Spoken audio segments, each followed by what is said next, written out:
Hello, this is Nick from Breaker Press Games, and today we're going to talk about Dungeon Crawl Classics and Cleric Sacrifices.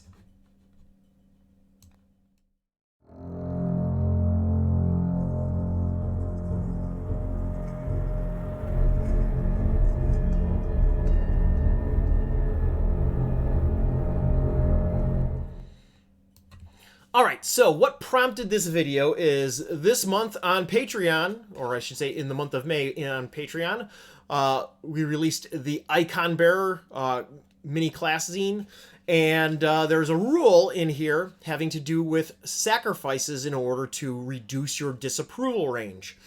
And there were some people that had seen that and were like, wow, that's a cool rule, not realizing that it is a rule that applies to all clerics in Dungeon Crawl Classics. So, we're going to get into that a little deeper, but before we do, I want to talk about a couple of things. One, I apologize that it's been almost a month since I've recorded a video.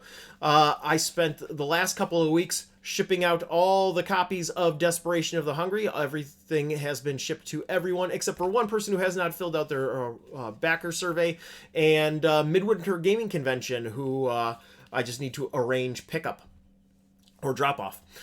So yeah, all of those are out in people's hands. There's even a couple of 5-star reviews on DriveThruRPG. I'm very excited about that.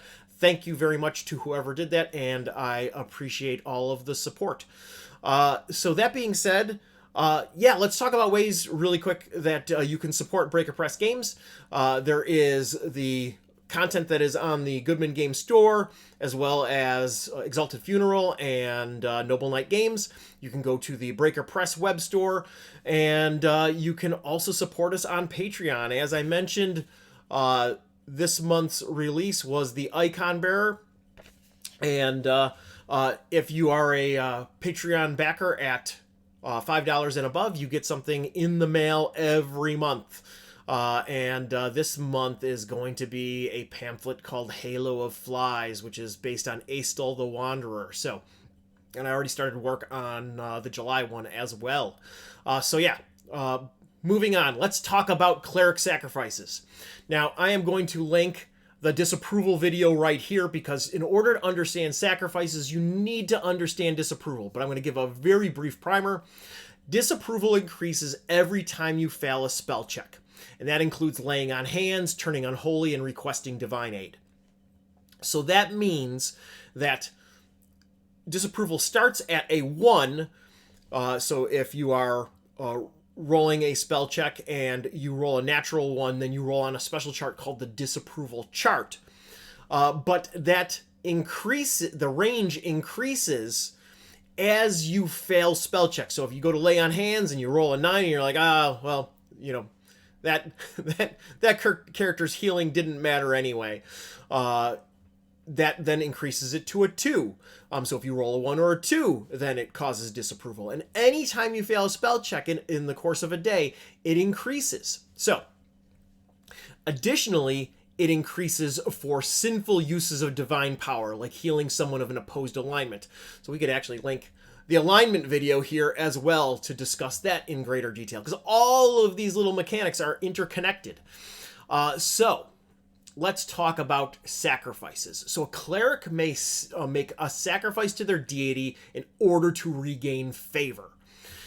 How this manifests is sacrificing wealth requires items to be burned, melted down, donated to charity, or to the temple.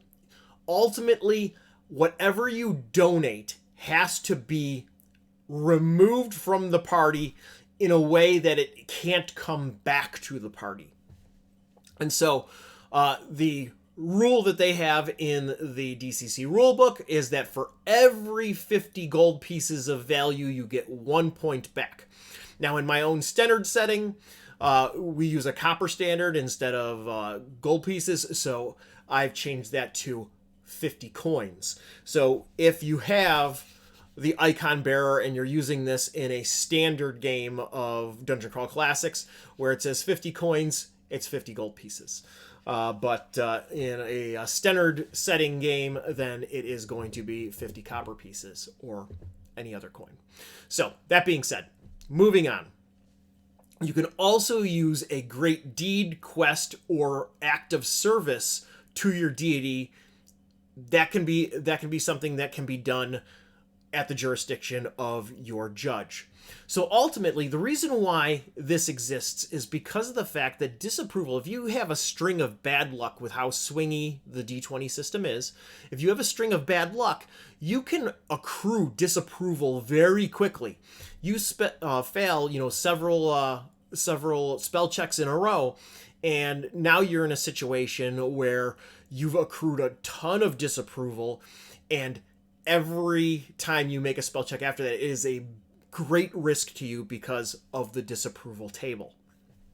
So you may want to pay that down. In fact, in one of my most recent campaign games, somebody actually took advantage of that for the first time. They're like, well, I can afford 50 copper pieces in order to bring it down 1 point, 50 coins, in order to bring it down 1 point, and they, because of the level of debt and small amount of money in my games, my personal games, they really had to kind of scrape that money together just to get it down 1 point. For them, it gave them a sense of security that they could cast with a little less risk. So that is how cleric sacrifices work. It's a very important rule for disapproval. It would also come in handy in convention games, one-shots, that sort of thing, because in that sort of game, you're probably only going to play in the course of one day, and you might make a lot of checks and accrue a great increase in your disapproval range. So, that being said, that's how cleric sacrifices work. Go check out those videos on disapproval and alignment. Those are two separate videos that are totally worth watching. Thank you for supporting these videos. Thank you for supporting us on all of the different platforms that I mentioned before, all the different ways that you can buy Breaker Press product, etc.